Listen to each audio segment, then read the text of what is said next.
SourceFedNERD. I'm Trish and I set out to find the coolest in gaming tech here at International CES. And with the next-gen consoles already out, what could be new, you ask? Well, last year we saw NVIDIA Shield, Oculus Rift, Razer's Edge tablet, and a ton of other stuff. And the Steam machines were unveiled this week. So if you didn't get a chance to see our video on that, you can click here to go check that out. So some big news in gaming is PlayStation Now, which was just announced this week. And I'm here with Peter from Sony to tell us a little bit more about it. How are you doing today, Peter? I'm doing great. How are you doing? I'm excellent, thank you. So tell everybody at home why they should be excited for PlayStation Now.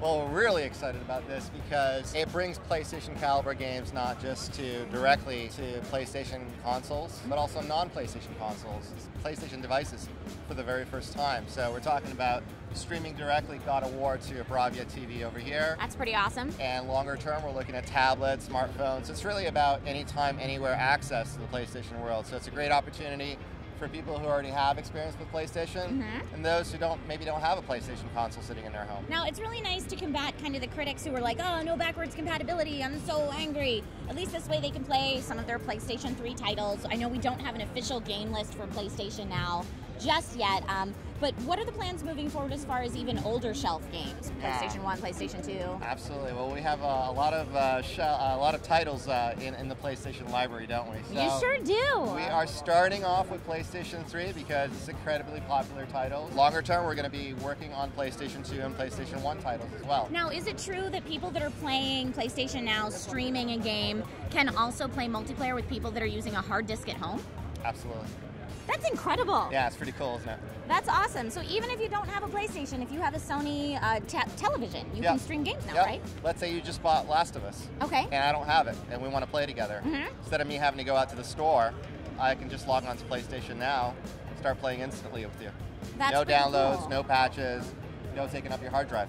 Now, how do you guys manage to do this with no lag? Incredible technology with the help of the Gaikai team.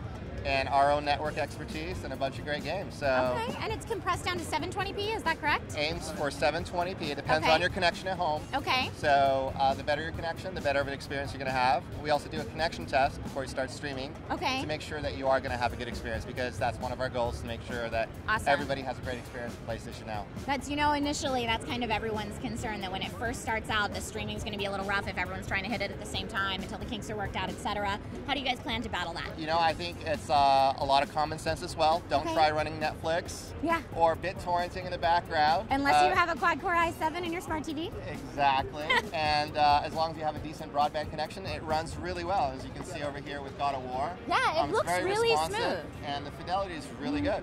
And it works on PS3, PS4, Vita, and then Sony televisions, correct? Correct. And we're working on broadening that list as well in the future. Excellent. Well, thank you so much, Peter. Welcome. This is a big game changer. We think so.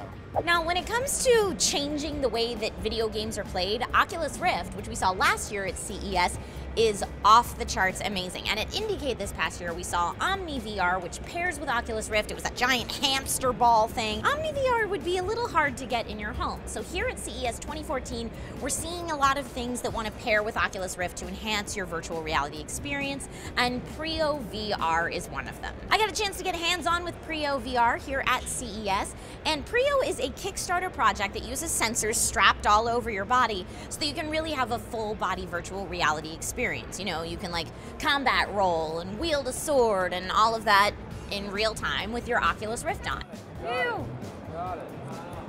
Oh man, where'd that guy? Oh god, there's a guy right there! Essentially, we have a Kickstarter that's relaunching February 14th. It's going to be a 45-day campaign where we hope to raise somewhere $100,000. All that money is going to go toward making the suit ergonomic, easy to put on, easy for gamers to get into and out of quickly, and easy to use. We're hoping to have those sometime in the end of June, early July, and then have mass production numbers in the months following that. Really cool idea.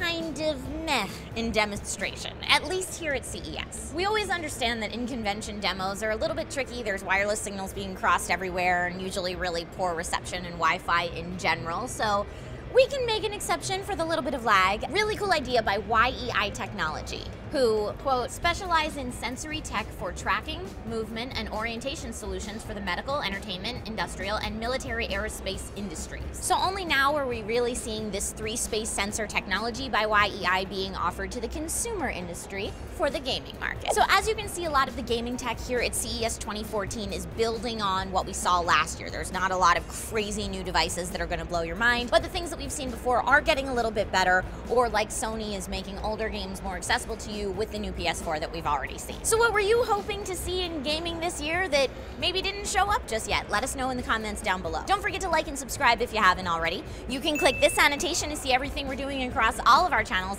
and make sure to tune back to SourceFedNERD for more CES coverage this week. I'm Trisha Hirschberger. It's tech time!